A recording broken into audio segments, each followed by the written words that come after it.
अब म फोटो खिच्छु है। रेकर्ड भइरहेछ हैन। तित्रा यहाँ बसेर कराइरहेछ। आज मजाले तित्राको भिडियो खिच्यो ल। साह्रै गाह्रो यो खिच्न पनि। गाउँबारीमा भित्र झाङमा लुक्छ। अहिले यो गहुँ काटेपछि चाहिँ सर्लक्क देख्यो। कराइरहेको रहेछ यहाँ बसेर। मैले खिच्न पाएँ हैन।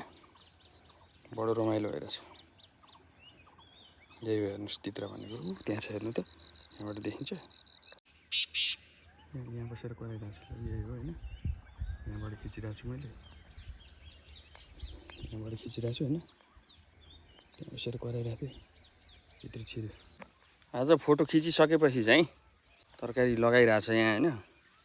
यहाँबाट मैले काँक्रो लान लाएँ। पोहोरको साल पनि काँक्रो लगाएको थिएँ। काँक्रोको भिडियो हेर्नु भएको थियो होला हजुरहरूले। अहिले यहाँ दिदीले काँक्रो टिपिदिँदै हुनुहुन्छ। काँक्रो लैजान्छु म। गोलभेडा चाहिँ पाकेको छैन।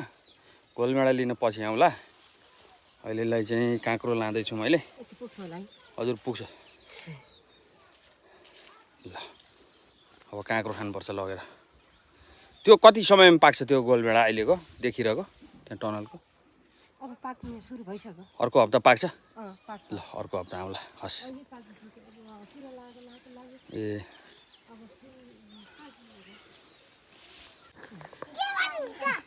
के गर्नुहुन्छ? म फोटो खिच्नुहुन्छ? अब यो काँक्रो चाहिँ मैले लिएर जान्छु। यहाँ चाहिँ पुरै टनिल खेती भइरहेछ। पोहोरको साल दुईटा मात्रै देखिएको थियो। योपालि त 4-5 वटा भइसकेछ। बढेछ पनि। कोइलीले को भन्दैछ? म हो। ल म हो भनेपछि चुप लाए। तित्रा खिच्न जाने ठाउँ चाहिँ सजिलो चाहिँ छैन है। यस्तो काल्ला खनेर बनाएको छ बाटो। यस्तो उक्लेर जानुपर्छ। अनि यहाँबाट ओर्लिनुपर्छ। बाटो चाहिँ अलिक अप्ठ्यारो छ। यो ठाउँ चाहिँ रमाइलो छ है। यही हो बाटो। यो उक्लेर जानुपर्छ। फेरि को भन्दैछ कोइलीले त्यताबाट? म हो।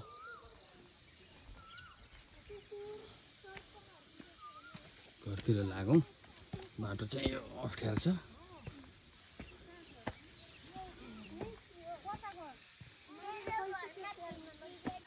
आजको फोटो खिचाइ पनि गजब रमाइलो भयो।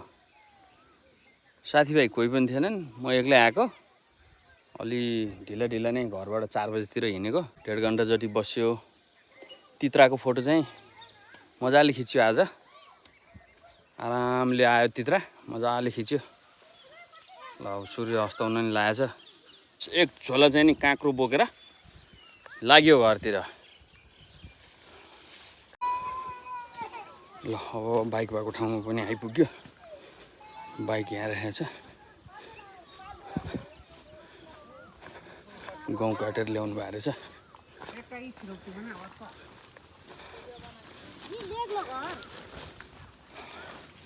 ल अब काँक्रो झुन्नौ अनि लागौँ घरतिर।